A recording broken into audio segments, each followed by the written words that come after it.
Well, George R. R. Martin is saying he has to get back to these books, guys. He's going to do it any day now, I'm sure.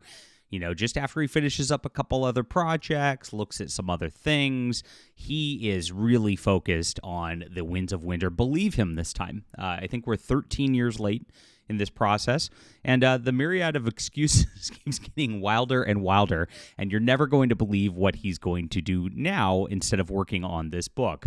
Well, he's probably going to drink himself to death, and that is really what's going to happen here. I'm going to get into it in just a moment. Please hit the like and subscribe button as we talk about all things fantasy news. This is the real fantasy news, my friends, and I have a new fantasy book right now that's going to be coming out on the 18th. I'm super excited to bring to you. It's called The Demon's Eye, and you can see it right here. It is a one-and-done novel, so you don't have to wait for any sequels or anything like that. I'm sick of the way that series are developing, where it's like the books don't even end now. It's just like they have, it's a convenient stopping point, and it's like, wait a minute, and then you don't get a book for 5 years or whatever. We don't like to do that here. And so I try to make sure that you guys get complete stories as much as possible. I have a couple series open, but I will finish them, unlike George R. R. Martin.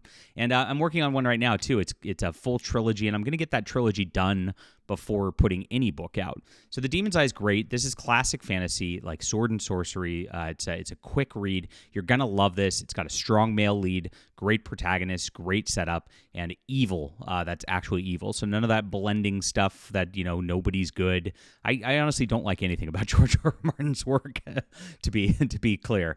And so this is bringing back fantasy to what it was in the 40s and 50s when it was awesome. That's what we're trying to do here, is make fantasy great again. And thank you, guys. It'll be available in a week, and for now you can pre-order it. Bring these numbers up, get us going, so we have a great launch. I appreciate you for being here and reading. Okay, so George R. R. Martin says, I have to get back. I have to finish the books. That's the one thing I'm completely in control of. Yeah, you are. Yeah, that's the first true statement there. There's no budget limitations. There's no other executives on the studio side I have to please, or other writers with different views.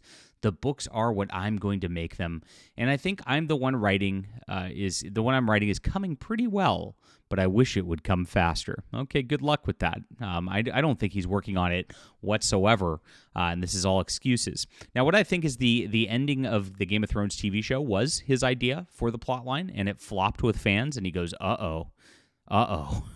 Well, I'm not feeling so good about this. And so he didn't finish it just simply because of that. And as time's passed, he's aged and kind of lost his fastball and knows he isn't the writer he used to be. We covered Terry Brooks's retirement, where Terry Brooks, put out this honest statement saying, look, I can't write the way I used to.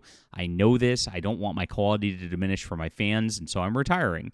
And this is something that you could tell the difference between the two men right here. Terry Brooks finished off Shannara. He actually did an ending of Shannara, and even though I think that series really was over a long time ago, but he did.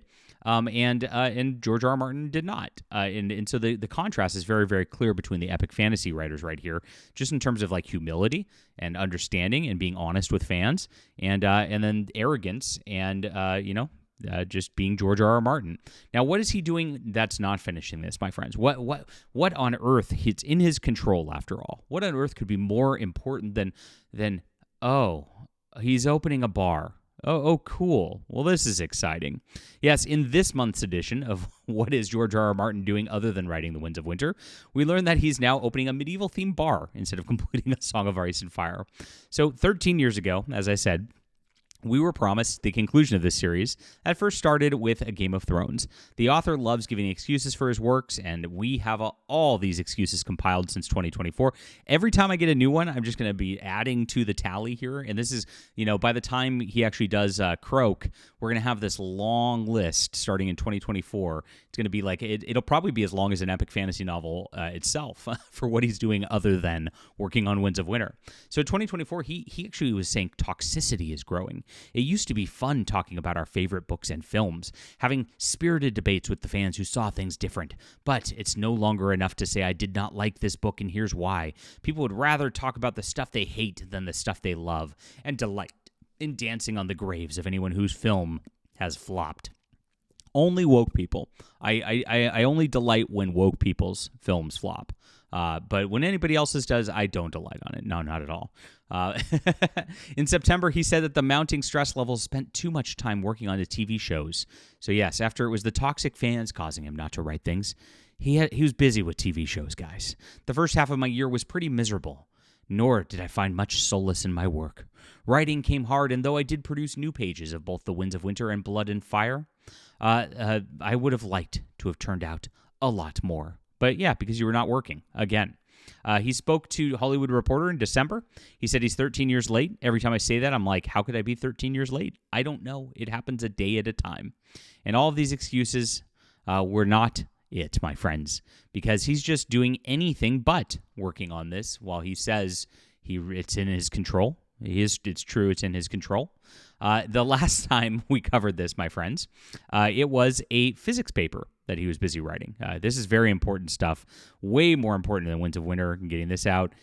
This physics paper is loading right here. Here we go. American Journal of Physics, Ergodic Lagrangian Dynamics in a Superhero Universe. Yes, very important stuff right here that fans were clamoring for. And so he just had to write this. I mean, how couldn't you? How couldn't you? And so we covered that last week. That's pretty lame. But this is going to get even lamer. Now he's opening a bar in Santa Fe, New Mexico called Milk of the Poppy. And it is set up by him.